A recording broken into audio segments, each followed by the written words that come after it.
আসসালামু আলাইকুম।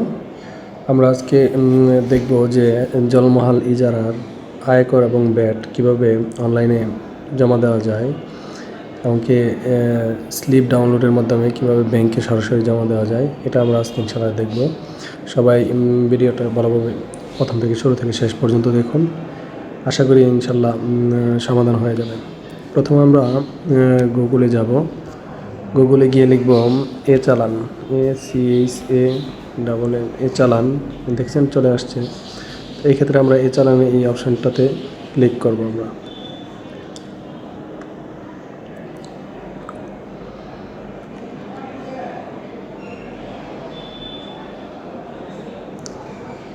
একটু অপেক্ষা করতেছি।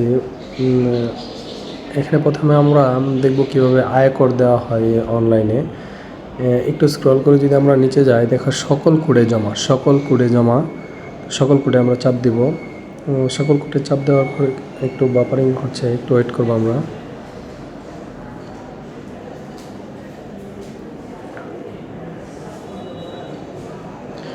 সকল কোডে জমা দেওয়ার পর এখানে চলে আসছে যে সকল প্রতিষ্ঠান ভিত্তিক রাজস্ব সেবা ভিত্তিক, ঠিক আছে। তো এখান থেকে আমরা মূলত সকলই রাখি, যে সকলই এখানে প্রতিষ্ঠানের কোড, এখানে আছে অর্থনৈতিক কোড। তো আমরা আয়করের ক্ষেত্রে প্রথমে অর্থনৈতিক কোড এখানে চাপ দেওয়ার পর আমরা লিখব যে আয়কর লেখার পর একটু যদি আমরা নিচে দেয় যে ব্যক্তি কর্তৃক দেওয়া আয়কর আমরা এখানে ক্লিক করব। তারপর আমরা উপরে প্রতিষ্ঠানের কোড যাব। প্রতিষ্ঠানের কোড যাওয়ার পরে উপরে প্রতিষ্ঠানের কোড যাওয়ার পর সবার উপরে যদি আমরা দেখি যে ময়মনসিংহের ক্ষেত্রে আমরা ময়মনসিংহ কর অঞ্চল এটাতে আমরা চাপ দেব। ময়মনসিংহ কর অঞ্চল চলে আসছে। তো এখানে আমরা কত টাকা আয়কর দিব এটা এখানে হচ্ছে ভালো আছে। তো আয়কর এখানে আমি মূলত যত টাকা আমি আয়কর পরিশোধ করব এই বিষয়টা এখানে লিখব। যে যদি আমরা দেখা গেছে যে 5,000, 10,000 বা যত টাকা আর কি আমাদের আয়কর দিব, আমরা এই টাকাটা এখানে লিখব। যেমন 4,500 টাকা আমি আয়কর দিব। লেখার পর আমরা একটু বাইরে ক্লিক করে দেখেন চলে আসছে। এখন কে দিবে, যিনি আয়কর দিবে ওই ব্যক্তির কিছু ইনফরমেশান এখানে দিব। তো ব্যক্তির ক্ষেত্রে আমরা দেখা যাচ্ছে জাতীয় পরিচয়পত্র, জন্ম নিবন্ধন, টিআইএন, অন্যান্য। এখন এই সবগুলো অপশান এখনও একটু সমস্যার কারণে দেওয়া যাচ্ছে না। তো এই ক্ষেত্রে আমরা অন্যান্যতে চাপবো। অন্যান্যতে দেওয়ার পরে শনাক্তকরণ নম্বর, এই শনাক্তকরণ নম্বরটা কী হতে পারে, এই ক্ষেত্রে আপনি মূলত আপনাকে যে কীভাবে উনি শনাক্ত করবে, এই ক্ষেত্রে ভোটার আইডি কার্ড নাম্বারটা দেওয়া শ্রেয়। যার কারণে আমরা ভোটার আইডি কার্ড নাম্বার দিব। যার নামে আয়কর দেওয়া হচ্ছে, যিনি ইজারা নিয়েছেন তার আয়করের, যার নামে লিজ দেওয়া হয়েছে তার নামটা, তার ভোটার আইডি কার্ড নাম্বারটা এখানে লিখবো। যেমন আমারটা লিখলাম 325, যাই হোক আমারটা আর কি টোটালি লিখলাম না, একটা আমার টোটাল আইডি কার্ড নাম্বারটা এখানে লিখবো। তারপর আমার নাম লিখবো, যেমন শেখ ফরিদ। ঠিকানা দেখা গেছে যে আপনি যিনি যারা নিয়েছে তার ঠিকানাটা আপনি ভোটার আইডি কার্ড অনুযায়ী লিখে দিলেন, ঠিক আছে। যোগাযোগের নম্বর, আপনার নম্বরটা লিখে দেবো এখানে, 0972 লেখার পর অর্থ পরিশোধের বিবরণ, সেটাকে আমি অনলাইন ব্যাঙ্কিংয়েও করতে পারি, মোবাইল ব্যাঙ্কিংয়েও করতে পারি, কার্ড পেমেন্টের মাধ্যমে করতে পারি, সেলফ ফিল আপের মাধ্যমেও করতে পারি। তো অনলাইন ব্যাঙ্কিংয়ের মাধ্যমে হলে আপনি আপনার ডেবিট কার্ড, ক্রেডিট কার্ডের মাধ্যমে করতে পারেন। মোবাইল ব্যাঙ্কের মাধ্যমে হলে বিকাশ, নগদ এগুলো দিয়ে করতে পারবেন। কার্ড পেমেন্ট হলে আপনি ডেবিট কার্ড, ক্রেডিট কার্ড দিয়ে করতে পারবেন।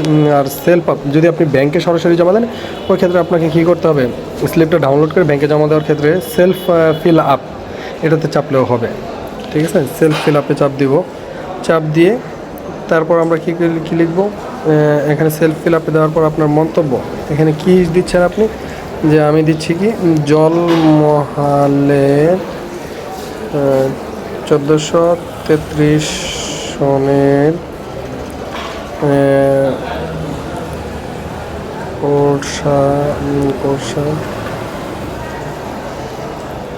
কোর্সা বিল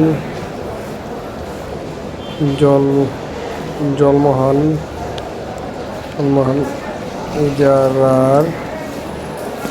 ইজারার প্রথম কিস্তির আয়কর জমা, প্রথম কিস্তির আয়কর জমা, আয়কর জমা জমা লিখে আমি কী করবো, সংরক্ষণে চাপ দিব। সংরক্ষণ, হ্যাঁ, এটা দেওয়ার পরে আপনি যদি খেয়াল করেন এখানে অর্থ জমা স্লিপ গ্রহণ করুন, এখানে আপনি চাপবেন। এখানে আপনার এখানে ডাউনলোড অপশন আছে, এখানে প্রিন্টের অপশন আছে। আপনি এক্ষেত্রে ডাউনলোড অথবা প্রিন্ট যে কোনো একটা করতে পারেন। ডাউনলোড করে রাখলেন অথবা প্রিন্ট করে ফেলেন সরাসরি, যদি প্রিন্টার থাকে প্রিন্ট করে ফেলেন, আর ডাউনলোড করা লাগলে পিডিএফ ফাইল ডাউনলোড করবেন।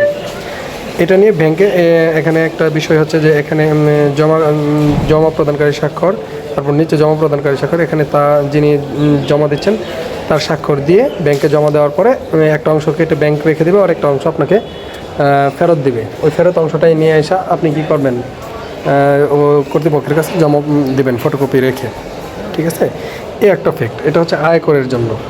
ঠিক এরকম আমরা যখন নাকি ব্যাট জমা দিব, ব্যাট জমা দেওয়ার ক্ষেত্রে আপনাকে যেতে হবে কি এনবিআরে জমা, এনবিআরে জমা দেওয়ার পর মূসক, এনবিআরে চাপার পর মূসক আসবে। মূসক আসার পরে আপনি এখানে জমার ধরন নির্বাচন করুন। জমার ধরন নির্বাচনের ক্ষেত্রে আপনাকে কী করবে, দেশজ পণ্য সেবার উপর মূসক, আপনি এটা চাপলেন। এটা চাপার উপর ব্যাট প্রদানকারী কর্তৃপক্ষ, ব্যাট প্রদানকারী প্রতিষ্ঠানের নাম, এটা প্রয়োজন নাই। জমার ধরন মূসক লেখার পরে প্রথমটা আপনি কোনো কিছু লেখার প্রয়োজন নেই, যেহেতু লাল চিহ্ন দেওয়া ম্যান্ডেটরি না, লাল চিহ্ন দেওয়া নেই, তাই ম্যান্ডেটরি না ওটা।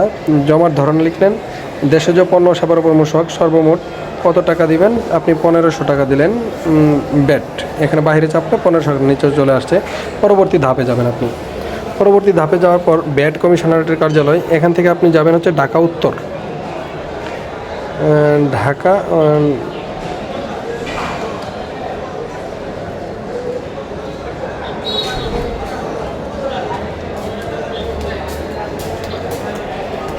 ঢাকা উত্তর, এই তো ঢাকা উত্তরে যাবেন আপনি।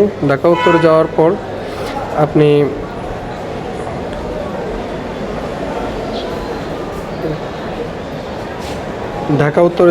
আপনি এখানে যাবেন প্রতিষ্ঠানের কোড কোথায়, এটা সবার নিচে চলে যাবেন। এখানে লেখা আছে যে শেরপুর কোথায় লেখা আছে, এই শেরপুর একশোল বিভাগে একই দেন আপনি, সমস্যা নেই।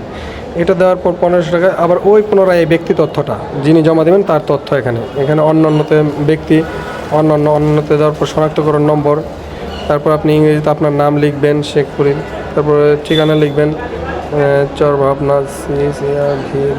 চরভাবনা, তারপর আপনার মোবাইল নাম্বার, যোগাযোগ নাম্বারটা লিখবেন আপনি 9722110। তারপর আপনি এই অনলাইনে যদি দিতে চান অনলাইনে, মোবাইল ব্যাংকিং দিতে চান মোবাইল ব্যাংকিং, যদি আপনি বিকাশে পেমেন্ট করতে চান বা নগদে পেমেন্ট করতে চান ওই ক্ষেত্রে মোবাইল ব্যাংকিং, আর অনলাইনে ব্যাংকিংয়ের ক্ষেত্রে অনলাইন ব্যাংকিং সুবিধা আছে, কার্ড পেমেন্টের সুবিধা আছে। আর যদি ব্যাংকের স্লিপ জমা দিতে চান ওইতে সেলফে গিয়ে তারপর আপনি এখানে লিখবেন যে জলমহল ইজারার 15% ব্যাট, কুরসাবিল জলমহল ইজারার প্রথম কিস্তির 15% ব্যাট জমা, এটা লিখে সংরক্ষণ করবেন। সংরক্ষণ করার পরে আপনার এখানে কি আসবে, তো অর্থ স্লিপ গ্রহণ করুন, এরকম চলে আসবে। এই ক্ষেত্রে আপনি এখানে এই যে জমা প্রদানকারী এখানে স্বাক্ষর করবেন, স্বাক্ষর করে তারপর আপনি কী করবেন, ব্যাংকে নিয়ে যাবেন। ব্যাংকে নিয়ে যাওয়ার পরে আপনারা একটা অংশ রেখে আরেকটা অংশ আপনাকে ফেরত দিবে। এটাই হচ্ছে মূলত ব্যাট এবং আয়কর জমা প্রদানের ক্ষেত্রে মূলত আমরা অনুসরণ করে থাকি এরকম গাইডলাইন। তো যাই হোক, অনেক ক্ষেত্রে দেখা গেছে যে আমরা যা দেখি যে অনেকেই যে যিনি ইজারাদার তার নাম রেখা অন্যদের নামে দেওয়া হয়, এটা আসলে উচিত না। যিনি ইজারা নেবেন তার নামটা দিয়েই এখানে মূলত কি জমা দেওয়া উচিত। ঠিক আছে, তাহলে জিনিসটা সুন্দর হয় এবং কোন জলমহলের এগেনস্টে এই টাকাটা জমা দেওয়া হচ্ছে এটা মন্তব্য কলমে লিখে দেওয়া উচিত, লিখে দিলে ভালো হয়। ঠিক আছে, ধন্যবাদ, সবাই ভালো থাকবেন, আসসালামু আলাইকুম।